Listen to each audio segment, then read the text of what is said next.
j'enseigne le Nouveau Testament, l'exégèse du Nouveau Testament, à la faculté de théologie protestante de Montpellier, depuis maintenant un certain nombre d'années. Alors l'exégèse du Nouveau Testament, c'est quelque chose qui remonte assez loin, c'est-à-dire que mon histoire personnelle fait que j'ai toujours eu un lien particulier avec la Bible, les Écritures, et les circonstances liées à mes études m'ont conduit à rédiger une thèse de doctorat en Nouveau Testament, et ensuite j'ai été sollicité par l'Église réformée pour enseigner le Nouveau Testament à la faculté de Montpellier. Et je fais ça avec bonheur depuis maintenant plus de 20 ans.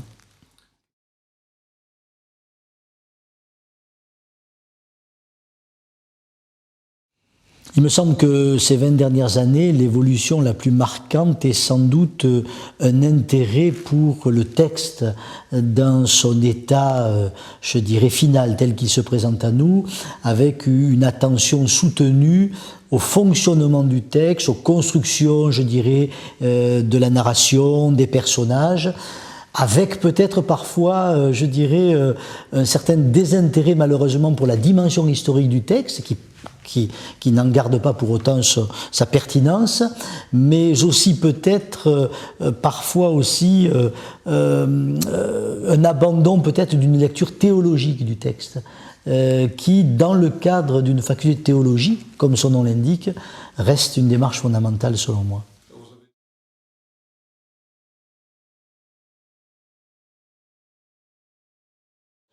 Alors moi j'ai été formé à l'exégèse historico-critique, en particulier avec l'influence de quelqu'un comme Rudolf Bultmann, qui reste pour moi le grand exégète du siècle dernier, et je ne conçois pas l'exégèse narrative qu'il m'arrive de pratiquer comme, je dirais, un remplacement de l'exégèse historico-critique, mais bien comme une articulation au fond entre le questionnement historique propre à l'exégèse, parce que de part en part le christianisme est un phénomène historique, et donc il doit s'analyser comme phénomène historique, et donc cette articulation avec la dimension fictionnelle des récits bibliques, donc cette articulation entre histoire et fiction, et Paul Ricoeur nous a appris qu'il n'y a pas une cloison forcément totalement étanche entre la dimension historique et la dimension de fiction d'un texte.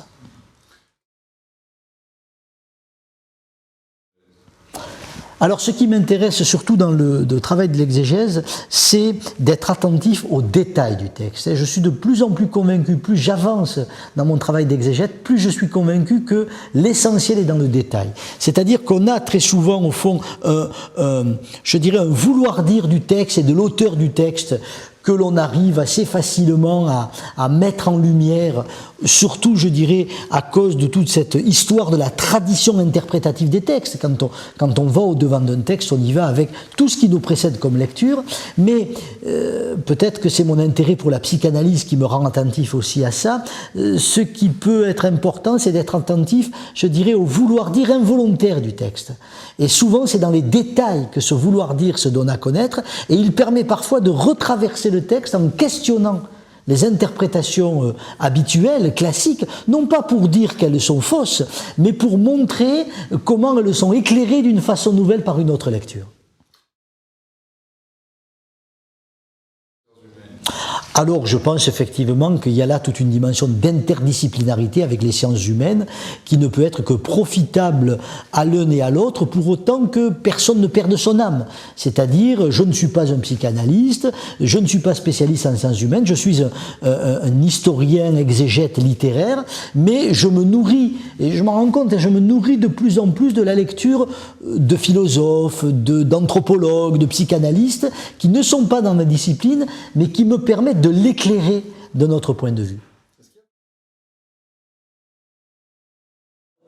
Je ne sais pas si c'est une manière protestante par rapport à une manière catholique. Ce que je dirais néanmoins, c'est que, au fond, le rapport protestant à l'écriture est un rapport qui va articuler l'écriture et la communauté croyante, non pas de façon harmonieuse, mais de façon conflictuelle, en tension. Je m'explique, l'écriture n'est pas là pour confirmer la foi de l'Église, Elle n'est pas là pour la détruire non plus, elle est là pour la mettre en question, pour la titiller, pour l'interroger. Et donc je dirais que ma lecture protestante, d'exégète protestant, consiste à chercher dans les Écritures ce qui va remettre en question les acquis, les habitudes, les façons normales et conventionnelles et religieuses de lire le texte. Voilà. Non pas, je répète, pour détruire la foi, mais pour la fonder toujours mieux dans celui qui est au cœur de ces Écritures et qui est cette figure à la fois mystérieuse et si proche du Christ.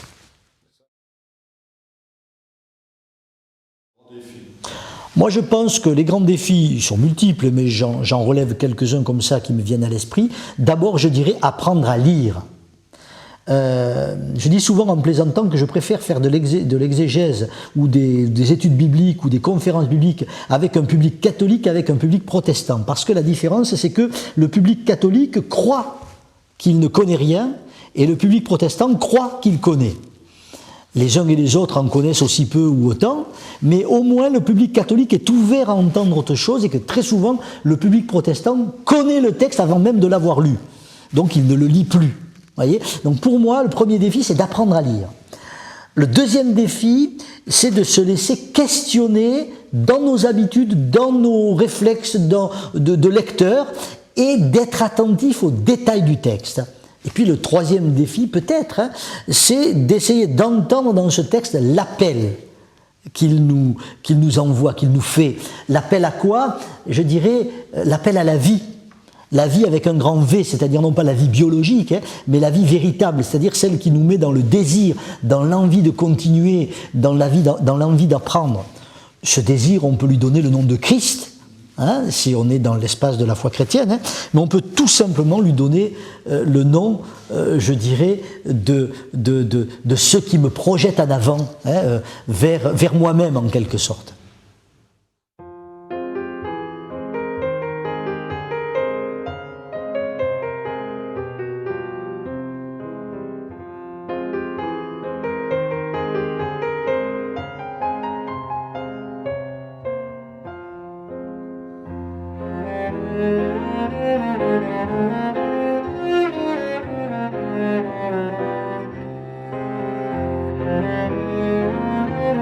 Thank you.